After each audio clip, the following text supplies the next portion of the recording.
MS gang, welcome back to the channel. If you are new to the channel, my name's Liam and in 2018 I was diagnosed with relapsing remitting MS. If your life's been affected by MS in any way, then this channel is for you. In previous videos, I've talked about some of the things that I've been working on that I hope will grow into tools and resources that can really help the MS community. One of them is the book that I'm working on called The MS Mindset.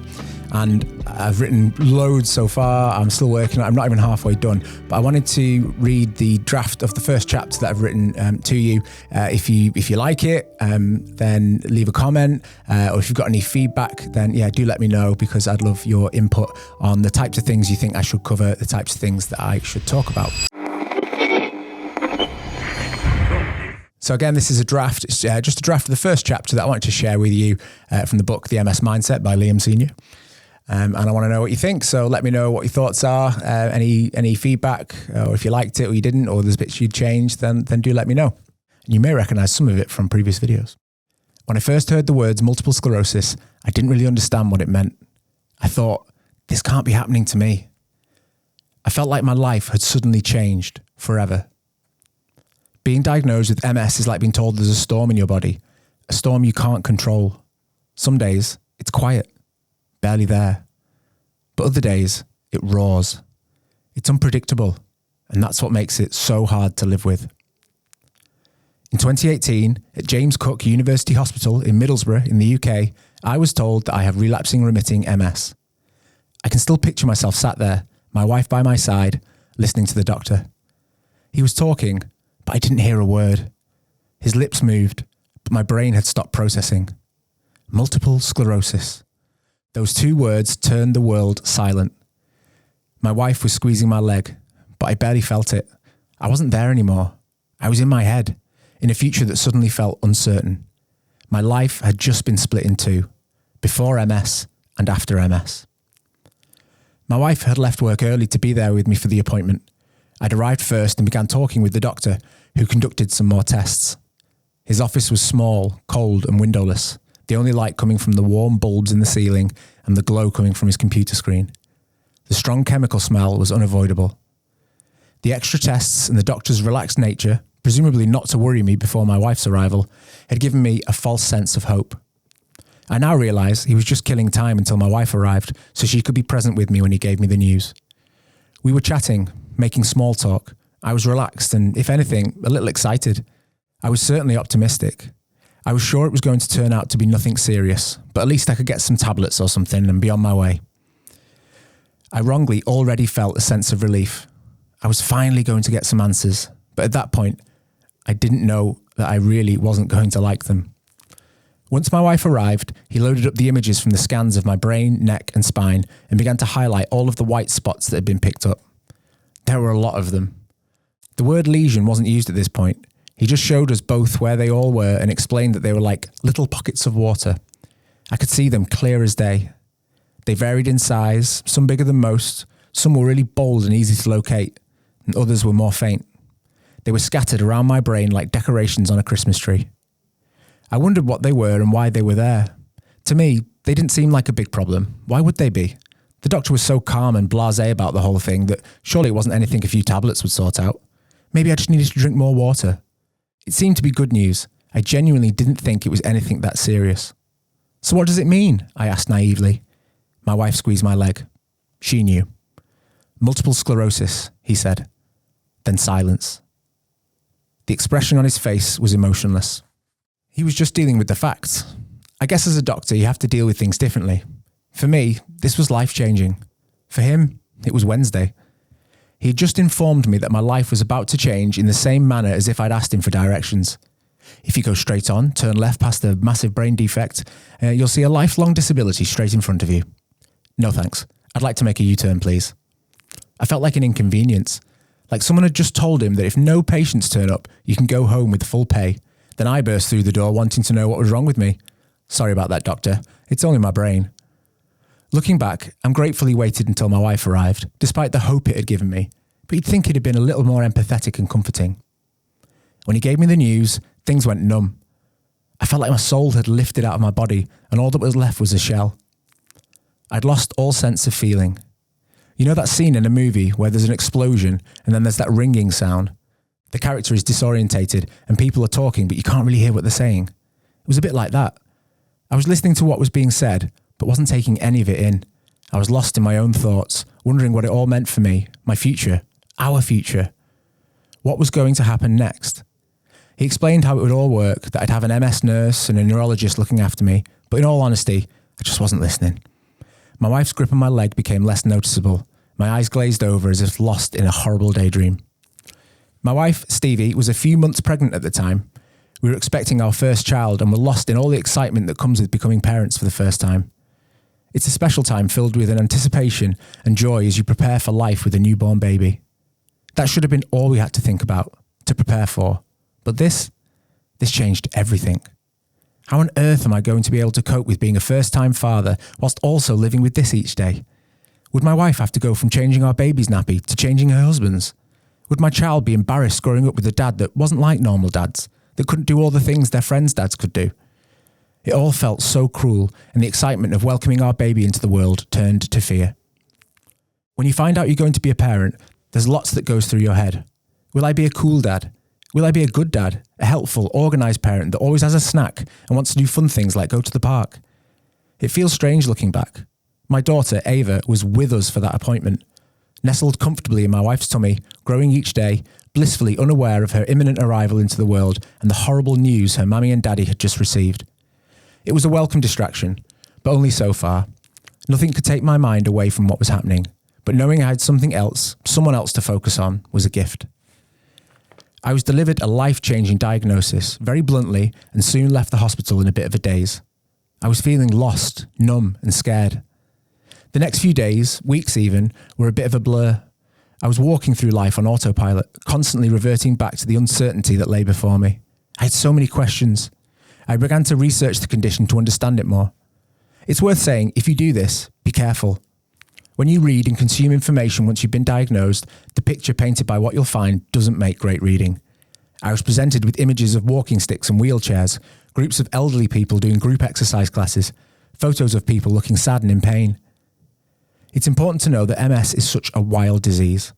Not everyone develops the same symptoms, and even those that do don't always experience them in the same way. What you see and discover is not necessarily your future. We do have some control, but more about that later.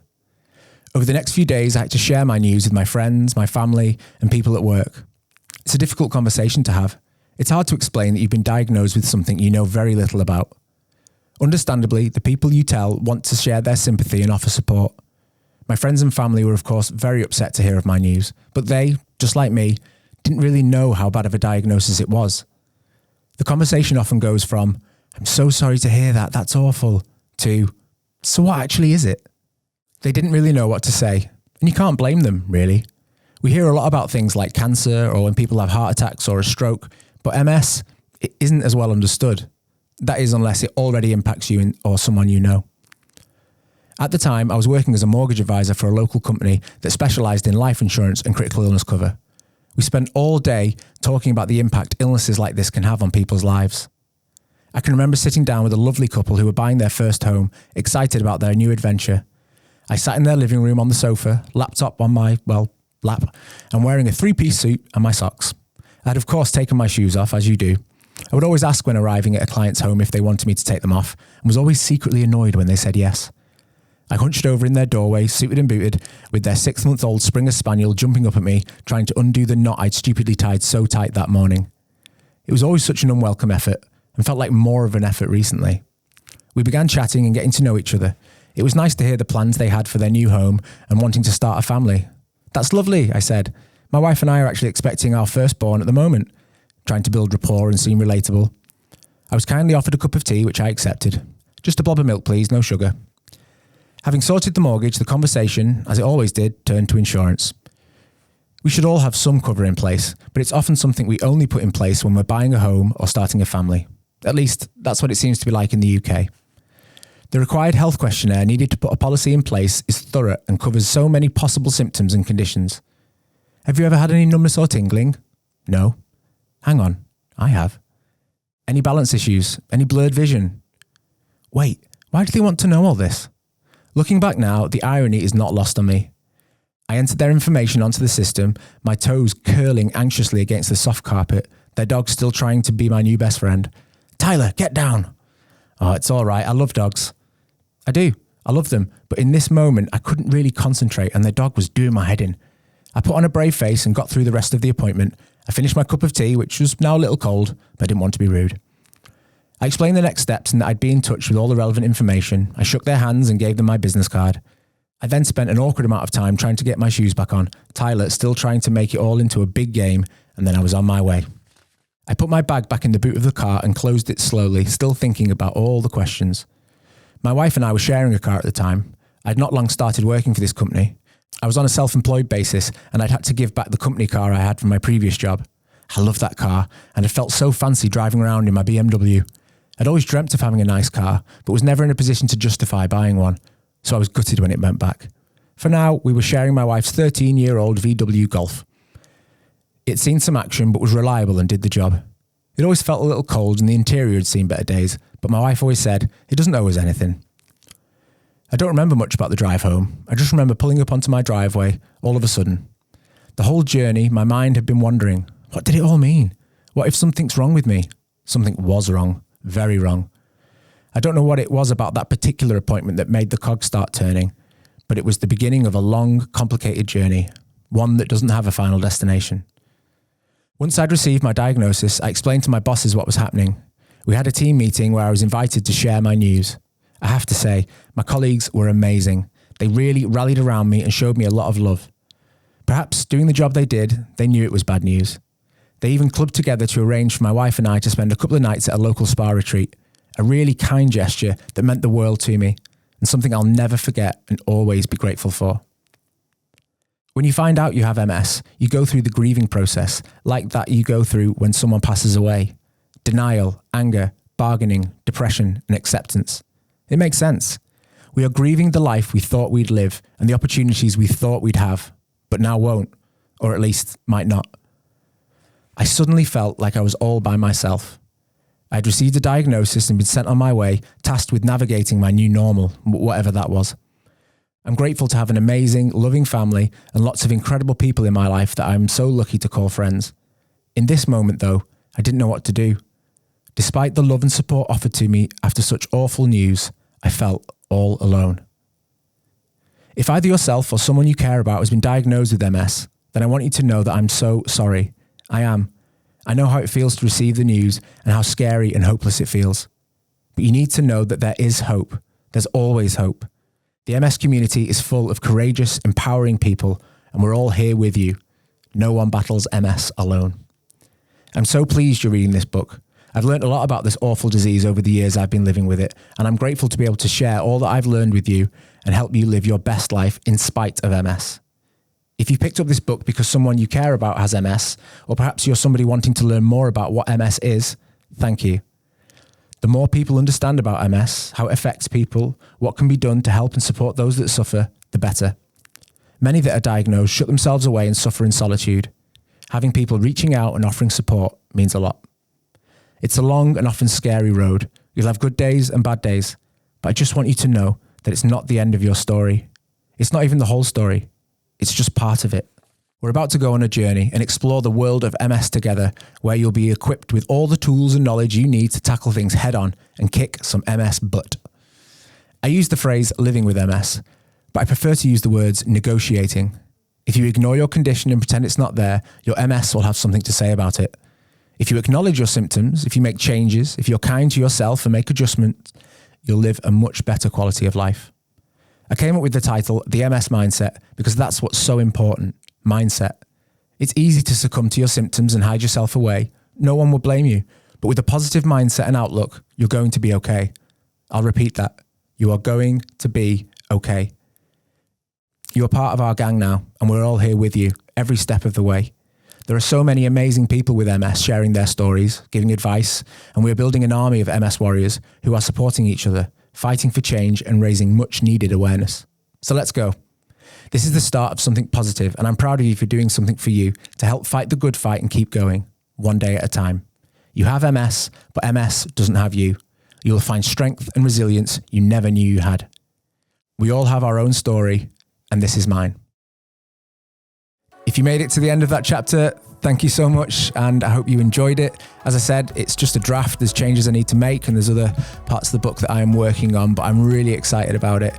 I think that, it's something I've always wanted to do, and to be able to do it in a way that supports people with MS by sharing my story and experiences, hopefully that'll give some comfort and some understanding, or people can relate to that, then that's great. So yeah, I hope you enjoyed it. I'm excited to finish the book, which hopefully won't take too long.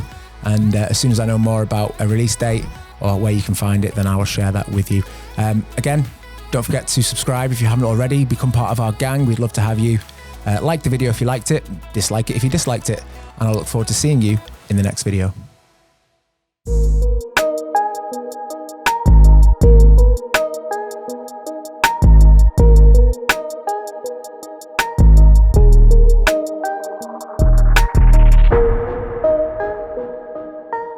Thank you.